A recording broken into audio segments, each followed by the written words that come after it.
everyone, Magic Flying Potato here. Hope you're doing well, and I'm just going to cover some news that came out on April 5th about the future of Planet Crafter. This news was released by the Miju company, so let's just go ahead and go over it real quick. Apologize for the background, I'm not blending very well with it, but giving it a try. The first thing they want to do is they want to thank everyone for the great success of the game. This game has been really popular since the prologue, and once it came out of early access, it's been doing even better. So first thing they want to do is thank everyone for support of the game. Right here, they're talking about doing it simple and doing it well. So their main objective is to respect us, the players of the game, during the early access. They want to prove that the early access for such a small company and this type of game would work, and are rewarding people who support their studio. So what they're saying right here is they don't want to overpromise us anything without being able to deliver it. So they're saying that they're not going to make like big promises about the game. They want to keep the game simple and something that will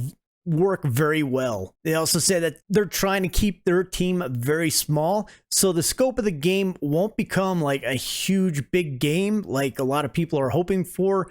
This will also keep the price of the game relatively low, reflecting the amount of people working on it. Right here is they're talking about the vision of the game.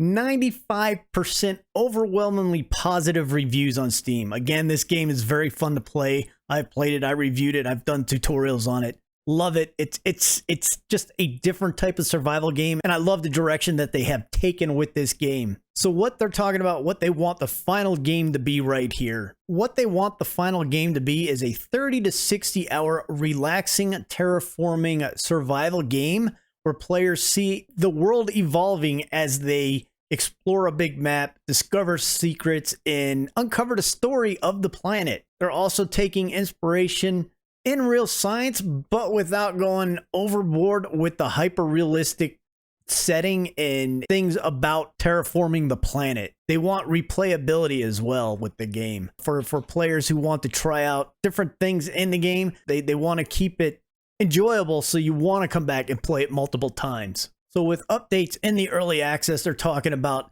they really want to do regular updates during the early access period. They don't have a roadmap as of yet for the type of updates that they're going to put out, but here is what they want to do with the upcoming updates. One of them is a bigger map, at least 50% bigger than what we're playing on right now. That would be huge. One vehicle, that would be a game changer for this game as well. I mean, if the map is going to be 50% bigger, having a vehicle to be able to travel across the terrain would be awesome. They also want to add a complete story arc and some procedural story elements to the game. Future updates, they want to work with the terraforming stages, having a breathable atmosphere, having insects, fish in the lakes, and also amphibians. They want to add more environmental threats, more replayability options. They also want to do quality of life elements and optimization in the game. They're also talking about for each update, they want to add new technologies, special events,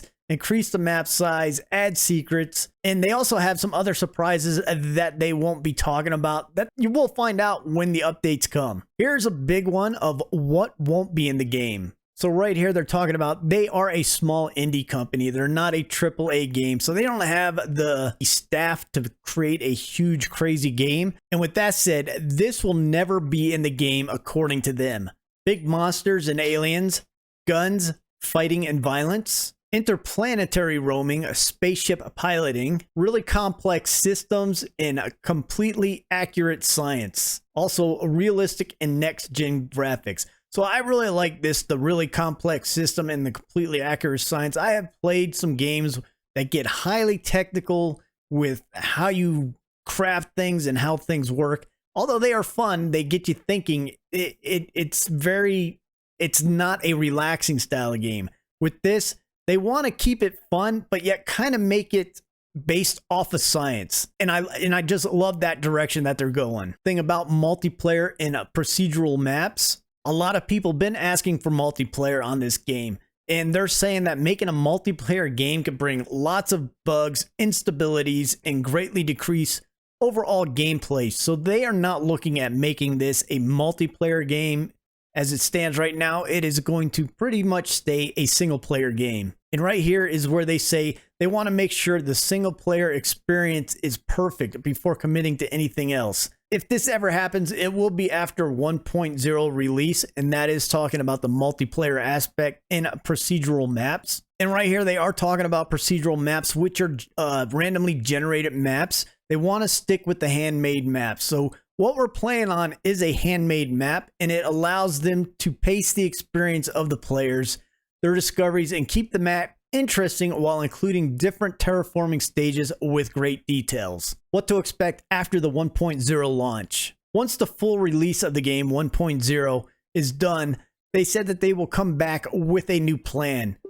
They are confident that they're going to keep adding content to the game even after the 1.0 release, and with help of the community, they will start working on a new roadmap. The goal for the 1.0 release, it says fairly quick, between 1 to 2 years from now, releasing at least one update every 2 to 3 months. They also say that you can expect a big update before the end of May and several small patches until then. And that is the latest news about the Planet Crafter. If you haven't played it, I highly suggest getting it, downloading it, giving it a try. The prologue is still out there if you want to give it a test run before buying it, but this game is definitely worth the amount of money that they're charging for it right now. I'd highly recommend going out and getting it. And if you guys have any questions or comments about this is coming directly from the studio, so this isn't me making stuff up.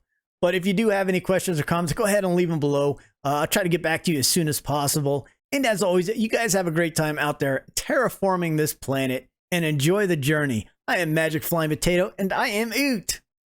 And also amphibians. Did I say that right? Amphibians. Yes.